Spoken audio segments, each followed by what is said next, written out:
else can we do when we're feeling low? So take a deep breath and let it go.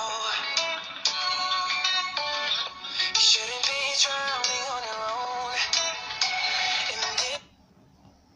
own. Welcome back, YouTubers. This is Kyle from Kyle's Trials and Tribulations, and I just made a video about analytics and algorithms, and I mentioned that police just left my house, so I'd like to take a minute to discuss what happened. My uncle and I have been arguing the past few days over money. $2.50, if you can believe it or not, to be honest. Which he all of a sudden just made up that I owe him, and I decided to give him a ride the other day across town. And I figured that was worth $2.50. $2.50. I mean, I gave him a ride all the way across town. It's like 3-4 miles across town each way. So I figured that's worth $2.50. I figured we'd squash it and that little debt that I supposedly owed him was even.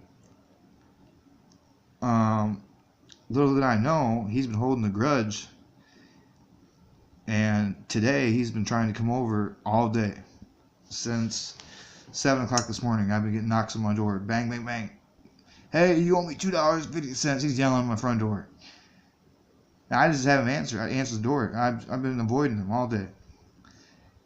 So about 3 o'clock comes around, and I go to my mother's house. It snowed all night last night. It snowed like 12 inches. So I went to my mom's house because she's gonna go through surgery pretty soon. So she's not doing the greatest, and she's not in the best shape to shovel her sidewalk by any means. So I figured I'd go over there. I walked to her house. She lives a block away, and I was gonna shovel snow over her house. Well, little did I know, as soon as I got done shoveling, who comes walking down the street? My uncle. And he starts, he was being cool. He's kind of instigating me to go get some weed, and that's what it was. He's just, come on, let's go. I'm like, nah, I'm good, I'm all right. Well, finally, I said, fuck it, let's go. So we ended up heading to the south end once again, and this fool decides to say that I owed him the $2.50, and then I owed him a couple more hitters off my $5 of weed. Granted, this is $5 that I'm spending. I'm only spending $5 to get a very small amount of weed. And so we're headed down to go get the weed, and we're complaining with each other, arguing back and forth the whole way there. We're talking about fighting numerous times, and this fool decides, I said, well, screw it. We're fighting, we're arguing. Screw the weed. I'll just go home. I don't need it. You know what I mean? I'm fine. I don't need to smoke today. I'm good. I can take a break from it today. So I said, fuck it. And we were a block away from the dude's house, right? So I made a right-hand turn. The guy's house was to the left. You take a left-hand turn to go to the guy's house who had the bud. And my uncle's ass jumps out of the fucking car while I'm driving. I'm probably going maybe 10 or 15 miles an hour going around the turn, and he jumps out and does a barrel roll in the middle of the street. There's snow all over. I mean, so it probably didn't hurt bad or nothing. But he jumps out of the car literally while he's rolling with my $5. Like, just robbed my ass for $5 and did a barrel roll out of the car like he's a fucking ninja or something. Like, what are you doing, dude? You know what I mean? So I circled the block like 3 or 4 times, pissed off, and I said, screw it. So I decided to come back home.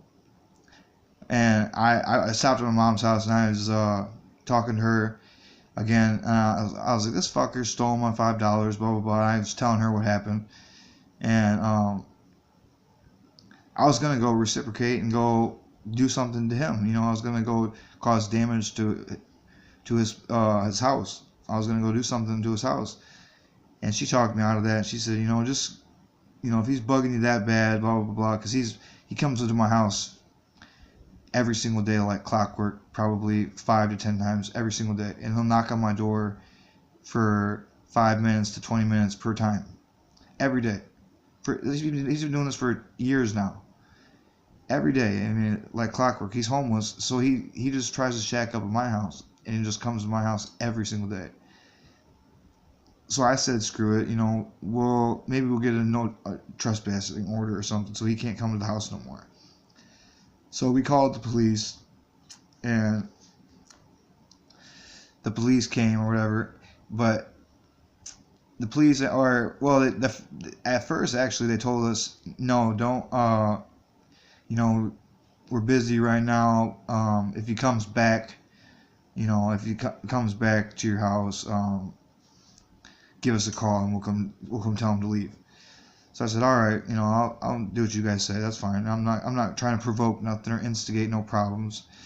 I just wanted my $5 back, or for him to at least admit that I didn't owe him $2.50 and that he had took my money, plus took me for two rides all the way across town. So there's my gas money for there. So I'm the one who was losing out. I wanted, you know, him to realize that I'm the one who took a loss, not him. And sure enough, you know, after I got off the phone with the police, probably 20-30 minutes later, I get a knock on my door, and they said if he comes back, you know, give us a call and we'll tell him to leave. Don't start no problems. And me and him have had problems before. Last year he went to jail because we were fighting and he tried to cut my throat. He stabbed me in the hand or something, and then he tried to cut my throat. He pulled a utility knife and tried to cut my head off. And that's for real. I lied to the courts and said that he didn't, but the honest to God truth is that he really did try to do that last year. So you're lucky that you're not in prison right now, because if it wasn't for me saying that I was bipolar and schizophrenic and I forgot what had happened, or I can't recall what had happened because my memory's scattered, then he'd be sitting in jail to this day, and this would have never happened. But anyways, the police show up. I mean,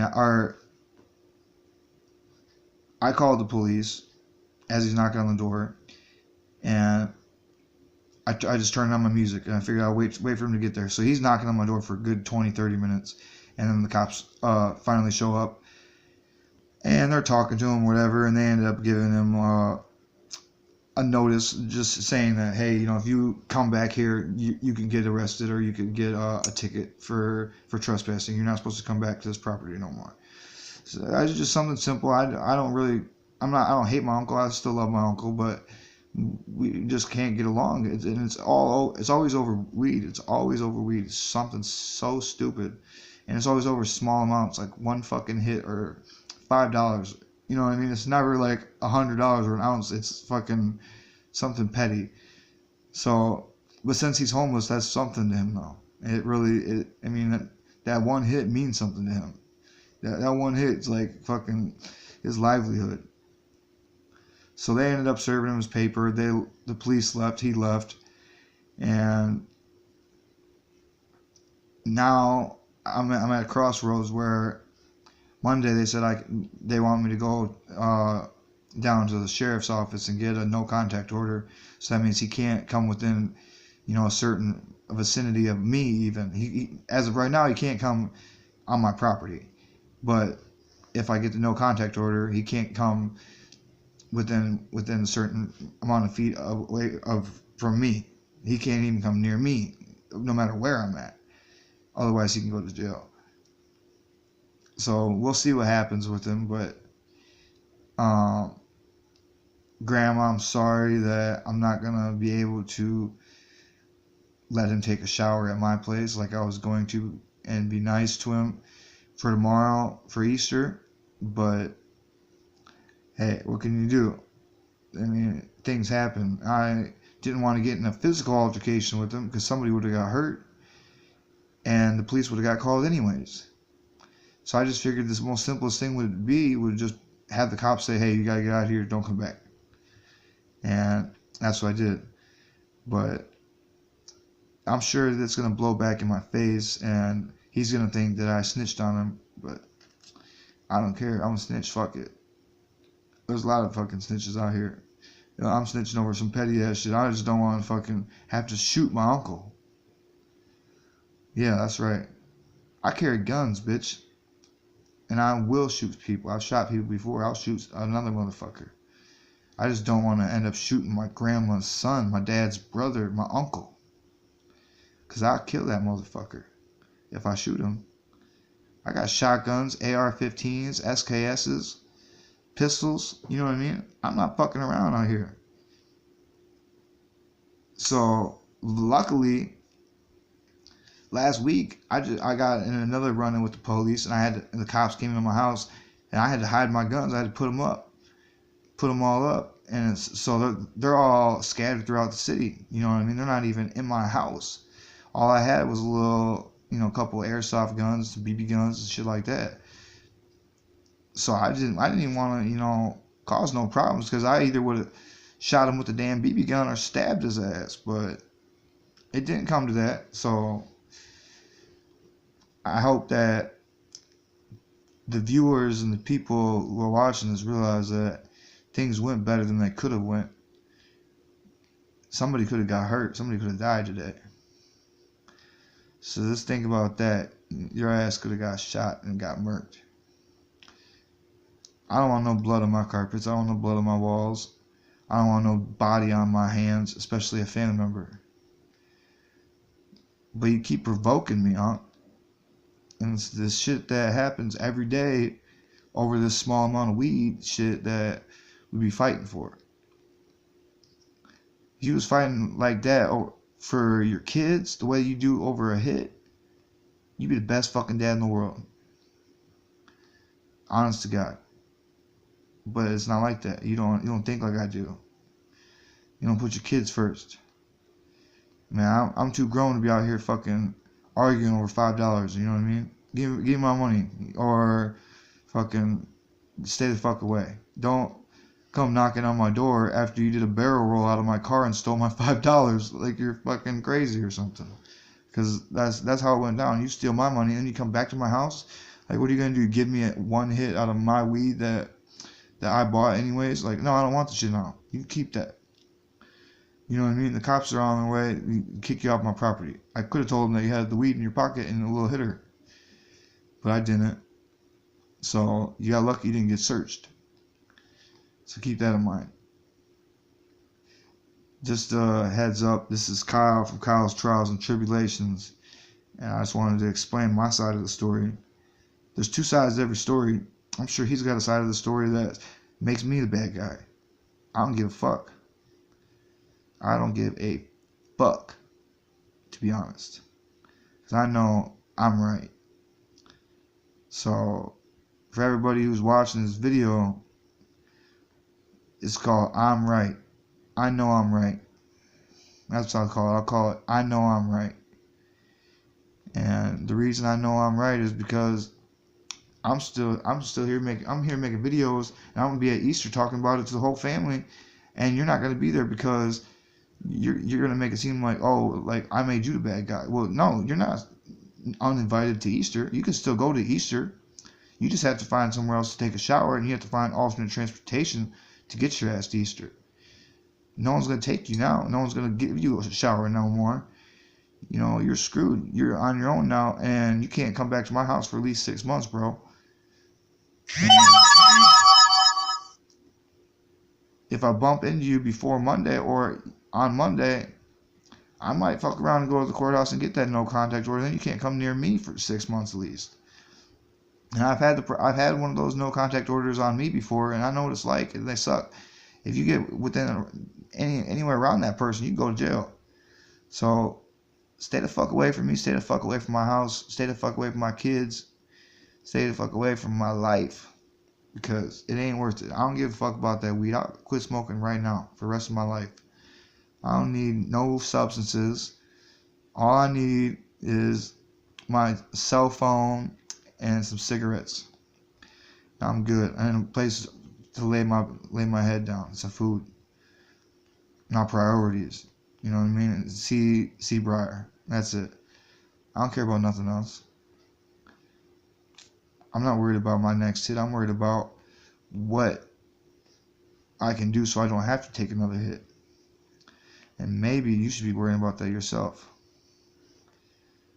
Alright. Y'all have a very blessed day.